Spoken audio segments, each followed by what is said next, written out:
Hello everyone, this is Jaya. So welcome back to my channel. So previous video में हम लोगों ने ये सारे टॉपिक कवर कर दिया था between knowledge and opinion Socrates के व्यू के अकॉर्डिंग। उसके बाद से हम लोगों ने relation between knowledge and virtue देखा जाए, द ग्रीक व्यू।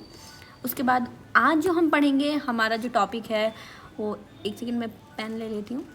सो आज हमारा टॉपिक है dominant themes of political inquiry.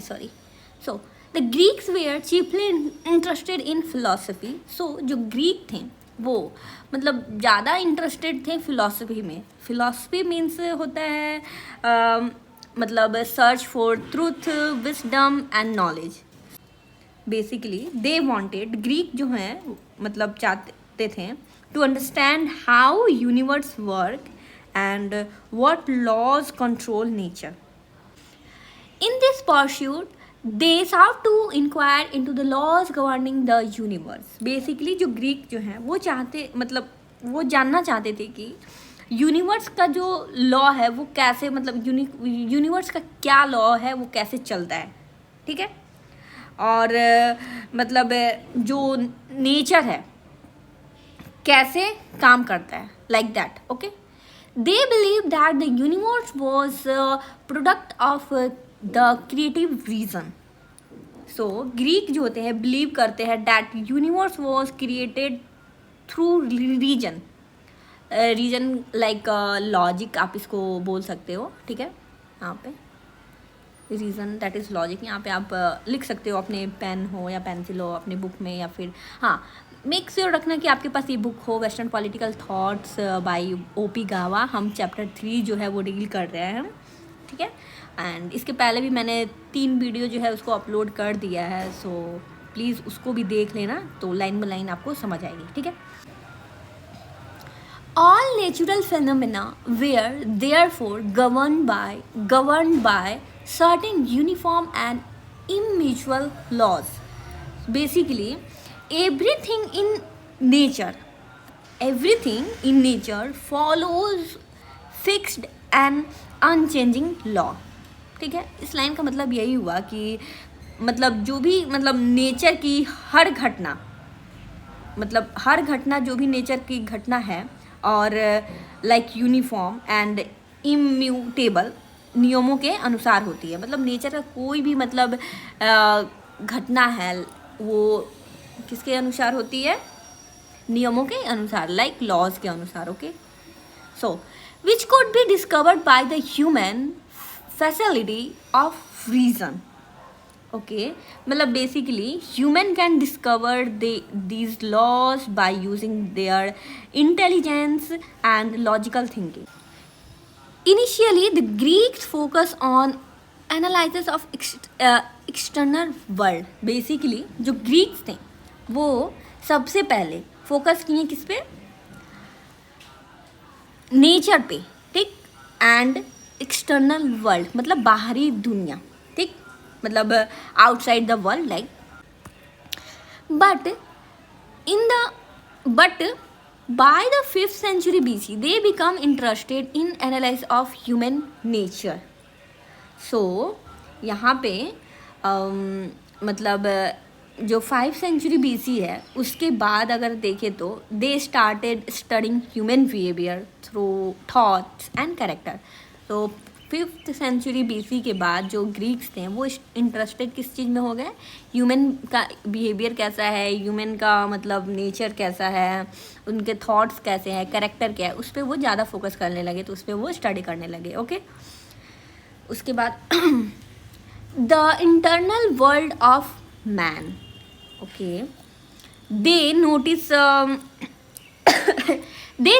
a world of differences between their own culture and the culture of non-Greek people.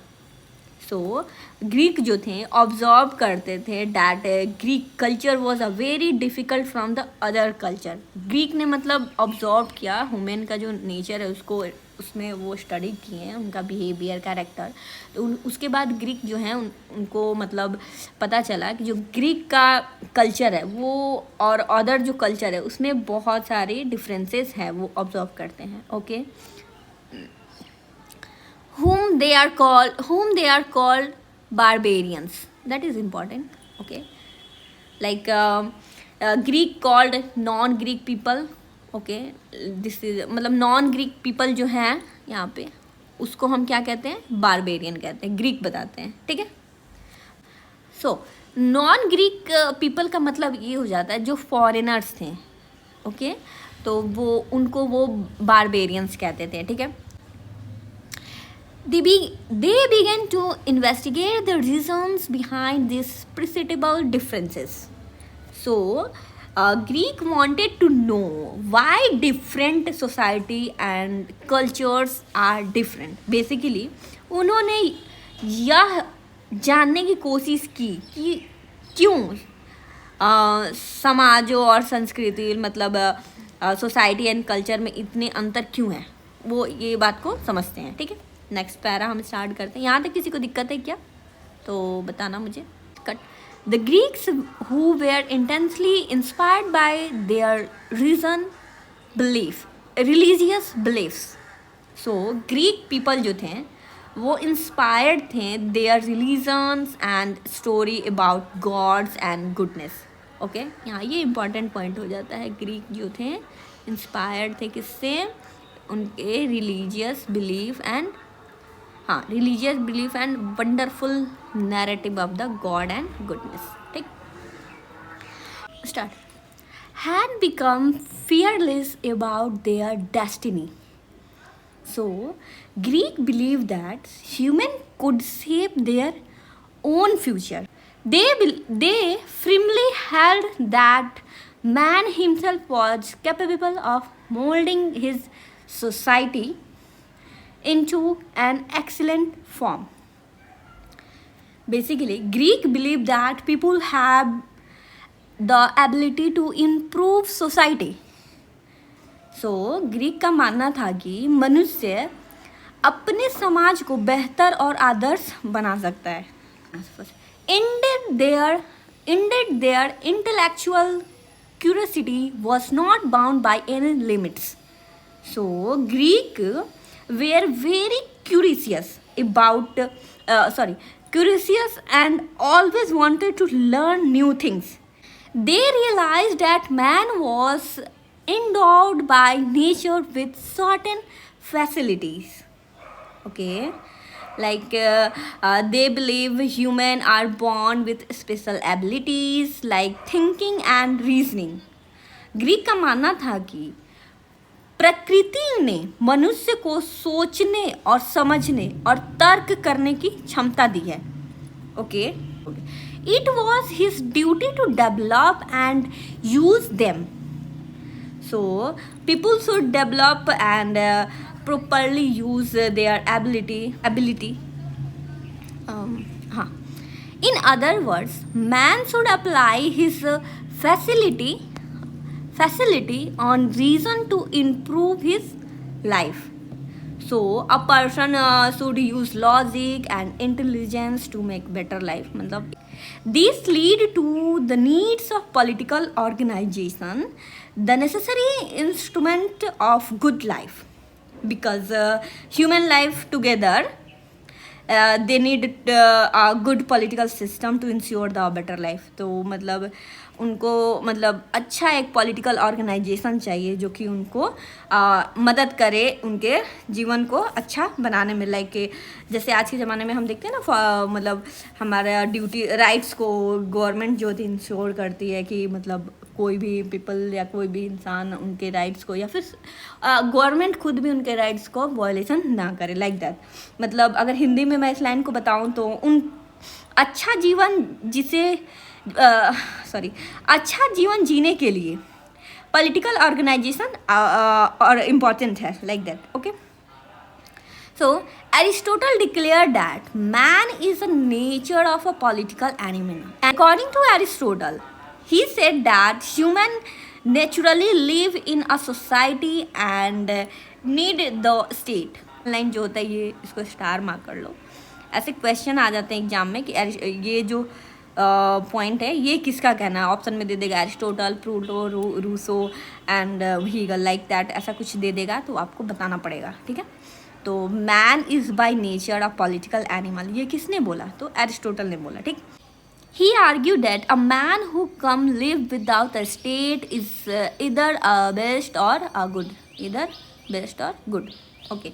Basically, according to Aristotle, someone can live without society. He is either less than a human or more than a human. ठीक है. Basically अगर हिंदी में समझाओ तो Aristotle के अनुसार जो व्यक्ति राज्य और समाज के बिना रह सकता है वह या तो पशु है या फिर भगवान है. ठीक. A man acquires and next slide पे हमें जाना पड़ेगा. Develops his human qualities only by living in a state which enables him to ensure the condition of good life. Okay, so according to Aristotle, a person can develop his best qualities only by living in a state like organized society. ठीक. so Aristotle के अनुसार मतलब basically मतलब state जो होता है provide करता है peace, security, education and justice, जो कि पीपल को हेल्प करता है गुड लाइफ मतलब अच्छा जीवन के लिए. Like whereas other countries of the orient, Egypt, यहाँ पे आप इसको हाईलाइट करते हैं, Egypt, Babylonia, Assyria and Persian considered the submission to law and the state an act of submission to external power. So video बनाने में बहुत ही problem हो रही है बिकॉज मैं इतनी गर्मी में फ़ैन ऑफ करके बना रही हूँ ताकि बैकग्राउंड में कुछ नॉइज़ ना आए, आपको प्रॉब्लम ना हो like that. So please do like and subscribe my channel and please comment कि आपको ये सीरीज अच्छा लग रहा है या नहीं. लाइक तो मैं इसको कंटिन्यू करूँगी, नेक्स्ट चैप्टर पे भी मैं जाऊँगी. अगर इस मतलब आप इसको अच्छे से प्यार दोगे तभी मैं नेक्स्ट चैप्टर को अपलोड करूँगी. सो हाँ, सो हम कहाँ थे? हाँ, एक्सटर्नल पावर तक थे. Okay. So ancient eastern country like Egypt, Babylonia, Asia and Persia, यहाँ के जो पीपल थे वो बिलीव करते थे that obeying the law and the rules meant submitting to an external authority. Basically सब जो कंट्री है, ये सब जो कंट्री है, इनके अकॉर्डिंग जो भी मतलब लोगों का, यहाँ के लोगों का मानना था कि मतलब राज्य मतलब स्टेट एंड लॉज के अगर हम पालन करते हैं तो हमें मतलब बाहरी शक्ति के सामने लाइक एक्सटर्नल पावर के सामने हमें झुकना पड़ता है like that.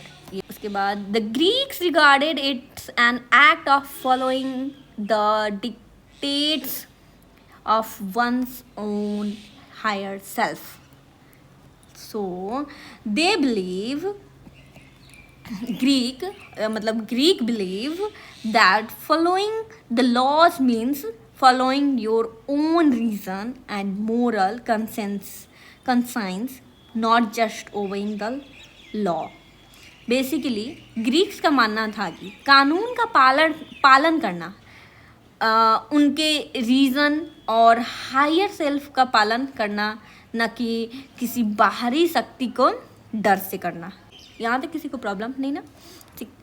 Since man is treated in internal part of the state in Greek political thought, so in Greek political thought an individual is an important part of state, so people are expected to contribute to society. So मैं basically English यहाँ भी पढ़ रही हूँ और English में भी समझा रही हूँ like English to English and तो ट्राई कर रही हूँ कि कुछ मतलब हिंदी में भी समझाऊँ. तो सो मैं हर एक लाइन को 2 लैंग्वेज में ट्राई कर रही हूँ समझाने का ताकि आपको मतलब जो भी हिंदी वाले स्टूडेंट हैं उनको भी प्रॉब्लम ना हो. सो ये हमारा जो लाइन है वो हमारा बता रहा है कि ग्रीक पॉलिटिकल थॉट में व्यक्ति मतलब इंडिविजुअल या को मतलब इंडिविजुअल को राज्य का अभिन्न मतलब इंटरनल हिस्सा माना गया है हाँ. He is accepted to participate actively in its functioning. So citizen जो हैं should actively participate in government and public affairs. So the environment of a small pen क्यों नहीं मेरा चल हाँ the environment of a small self-sufficient city states were quite stable for such participation. So Greek city state मतलब very small and self-sufficient, so people could easily participate in politics. So Greek city जो था वो बहुत ही छोटा, बहुत ही small, मतलब बहुत कम population वहाँ था, तो मतलब वहाँ पे डायरेक्ट पार्टिसिपेशन मतलब होता था लाइक दैट. तो पॉसिबल था वहाँ डायरेक्ट पार्टिसिपेशन करने का, like easy to participate in politics. All the citizens participate, particularly the freemen in these states knew each other. Sorry. So the population was very small. मतलब अभी मैंने बताया कि ग्रीक का जो पॉपुलेशन है वो बहुत स्मॉल है. So citizen knew each other personally, तो सिटीजन जो थे एक दूसरे को मतलब बहुत ईजिली मतलब पहचान जाते थे like that. Okay. So they could assemble from time to time to take a public decision about their city. So people जो होते थे मतलब गैदर करते थे together to discuss and make important discussion. मतलब लाइक एग्जांपल यहाँ पे लिख सकते हो कि ग्रीक का जो ग्रीक में जो था हमारा डायरेक्ट डेमोक्रेसी था. ठीक है, डायरेक्ट डेमोक्रेसी. तो यहाँ पे आप नोट कर लो कि ग्रीक में कौन सा डेमोक्रेसी था, डायरेक्ट डेमोक्रेसी. डायरेक्ट डेमोक्रेसी का मतलब ये होता है पीपल जो होते हैं मतलब वहाँ पे पॉपुलेशन कम होता है, इसकी वजह से इंडिविजुअल मतलब सारे पीपल जो होते हैं वो डिसीजन मेकिंग में पार्टिसिपेट कर सकते हैं. जैसे कि गाँव में पंचायत देखते हो ना, like that. As an indispensable instrument of good life, it was the state that regulated the entire life of man. So Greek जो थे वो believe करते थे that the people should guide almost very aspect of life to ensure good society. Basically अगर हिंदी में समझाए तो Greek के अनुसार राज्य मनुष्य के जीवन में लगभग सभी क्षेत्रों को नियंत्रण करता था ताकि सभी लोग अच्छा जीवन जी सके. सो आई थिंक बहुत ज़्यादा ही हिंदी हो गई. There was no scope of thinking that man has any natural right. So Greek did not believe in the modern idea of natural rights that every individual has by birth. Basically Greek जो थे वो नहीं चाहते थे मतलब किसी भी individual को बाय बर्थ उनको मतलब उनको राइट मिले. देयर वॉज नो, इसको तो मैंने पढ़ा दिया ना. हाँ, that is the rights derive by man from the nature of itself, और that the state was created for the protection of this rights. Basically, they also did not think the state was created mainly to protect individual life. The objective of individual coincided with those of the states. So, according to Greek, the individual goals and the state goals were the same. ठीक, तो ये important हो जाता है. Greek के according individual और state का जो गोल होता है वो सेम होता है. So they did not draw a line of demarcation between the public and private affairs. So basically they did not clearly separate personal and public life. So democracy in Greeks authorized man to constitute the state.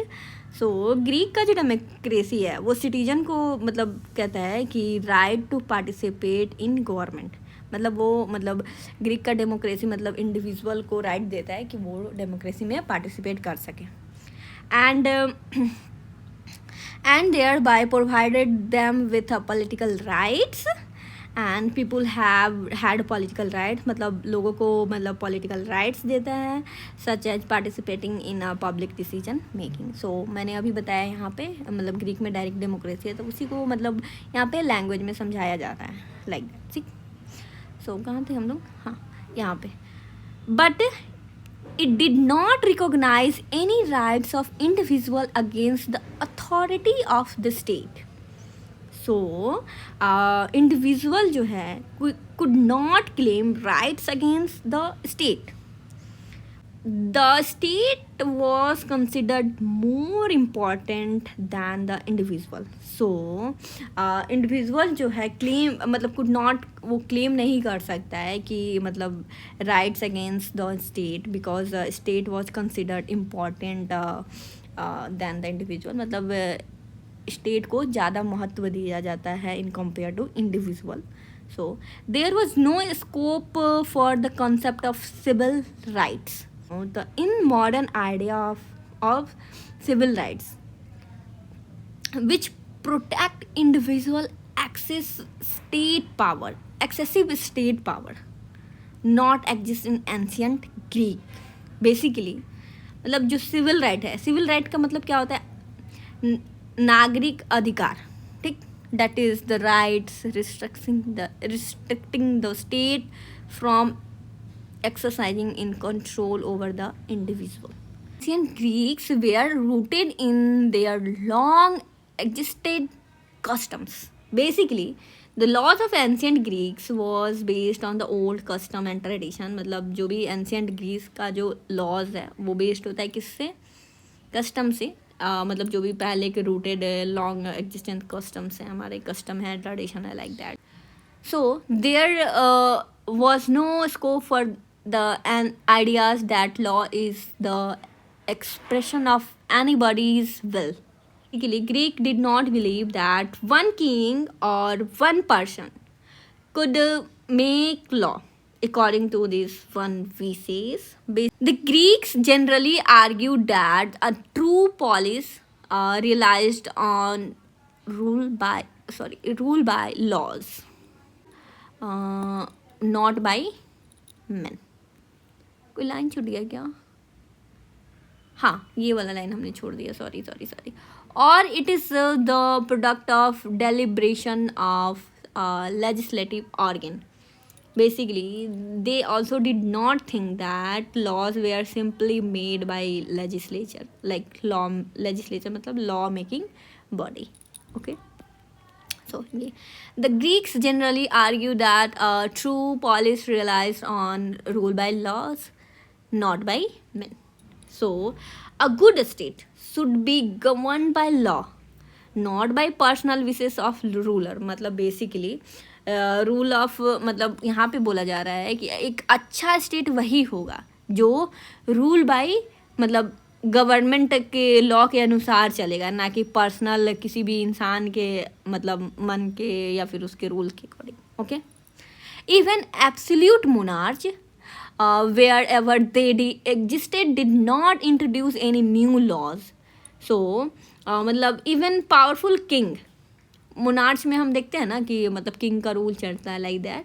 Even powerful kings were expected follow existing rules instead of creating new ones. So अगर हम monarch का भी rule देखें तो king जो था वो भी मतलब कोई न्यू लॉ को क्रिएट नहीं करता था जल्दी, कोई मतलब न्यू लॉ को इंट्रोड्यूस नहीं करता. तो जो भी एग्जिस्टेंट मतलब पहले का जो लॉ बना था उसी पे सिंपली वो वर्क करता था.